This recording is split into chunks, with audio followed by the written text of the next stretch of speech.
Welcome back. My guest is Tammy Bruce. Tammy, why is it that the gay community have fought to be different and to be recognised as different, but now they're starting to want mainstream things, like, for example, marriage, which is, I mean, that's a church thing. Why do they want that?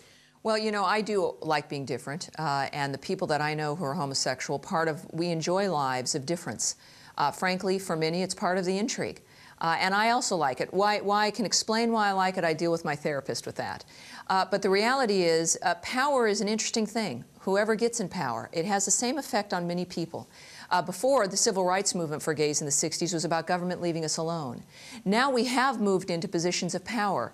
And it's interesting, not all homosexuals, of course, are gay men or lesbians, but the certain elite who are there, once you get into power, then it is about control. And it is about wanting more and more and more. And then the idea of, in fact, the world reflecting your world and yourself is based, of course, in an ego that is uncontrolled. And I think that when we look at issues of discipline, self-control, and what's right, I think we've got a few in gay elite leadership who, in fact, want to maintain a level of control. And the only way to do that is to wipe away tradition, to make Christians feel ashamed, to make other people afraid to say no, so that our minority view of life, sometimes a view of life that could be healthier, maintains the cultural and political status quo, so no one challenges us. It's like, frankly, it's like children who have been left home alone, and suddenly a parent walks by, and there is this desperation to not hear other ideas, suggestions of better behavior or self-discipline, because we've been so used to being able to do things exclusively as we wish without consideration of other people. 30 years ago, the feminist movement began in New Zealand, and one of their key targets was prostitution. They wanted to decriminalise it. Why does a feminist want to be treated like dirt by a man? Feminists don't. And what you have there, and this is important for progressive people everywhere to realize, that leftists have co-opted, in every country that they've parasitically invaded, co-opt the issues of the underclass in the name of the banners of feminism. Feminism, I joined now because the feminist establishment has done terrific work in the United States 40 and 50 years ago. Now what you have are leftists who've co-opted these issues and present a leftist structure for government which is about moral relativism, cultural chaos. So there's no right or wrong? There is no right or wrong, and it is obscene for every authentic feminist, every Christian woman listening to this, and every leftist who thinks they need to listen to you because it might be scary and they need to know about the enemy. The reality is, no decent human being, and certainly no feminist, suggests that women choose to be prostitutes, that it is simply another lifestyle choice. Any more than a woman, we don't abandon battered women. They also stay in their relationships. They say it's their choice. We now know that that's battered woman syndrome. If you think battered women need help directly despite what they say, then don't tell me that you think prostitutes, that women naturally, inherently want to be used like a household kitchen appliance. It's insulting. There is misogyny there. There is sexism there. And on the left, it is rife with racism as well. You worked right to the top of the, now you said that, which stands for National Organisation for Women. You went right to the top and then you left. And it was based around the O.J. Simpson case. Tell us why you left, how you saw the light. Well, I'm ashamed in that there are many things involving other women that should have had me leave, and it didn't, because I was in the frame of mind of trying to please and wanting to belong. That is a very strong drive for those of us on the left who are minorities, is the belonging and looking for family. But after several years of many different episodes, finally when I was attacked by my national leadership, I was working on domestic violence based on the O.J. Simpson case. Finally, the world was listening to the issue. And I was accused at a National Now press conference in Washington, D.C., I was based in Los Angeles, of being a racist because I wasn't dealing with the race issues involved in the trial. Now, what they were doing... So you were high up in the National Organisation for Women. Yeah. You were speaking up for domestic abuse. Yes. And the National Organisation for Women said you need to focus on race issues. Yes, and called me racially insensitive, essentially a racist, because I was worrying about women. How do they get around that mindset? Well, they are leftists. Remember, they're not feminists. And on the left, the most effective issue is the race issue. It is the thing that will stop people in their tracks. And on that issue, as a feminist, I note, of course, men benefit first and most.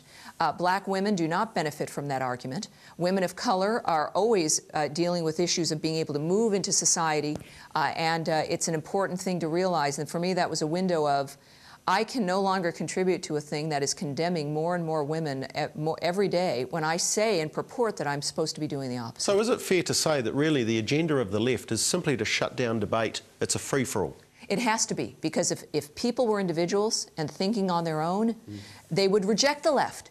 The only way the left survives is by mind control, thought policing, criminalizing people's ideas with hate crimes. The only way they will never and have never been naturally accepted.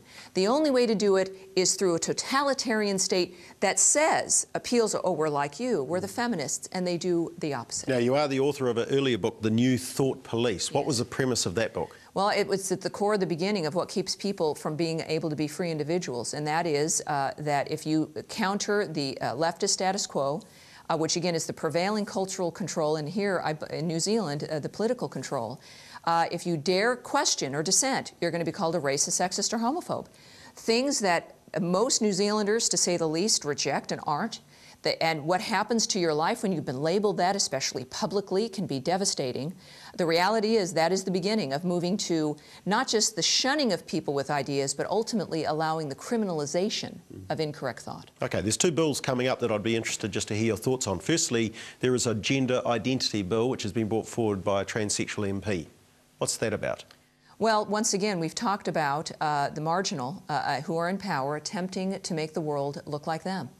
That, in fact, transgenderism, which I write about extensively, ironically, it is, of course, men primarily. It also affects some women who believe that if they take hormones and, forgive me, but have their penis removed, that makes them a woman.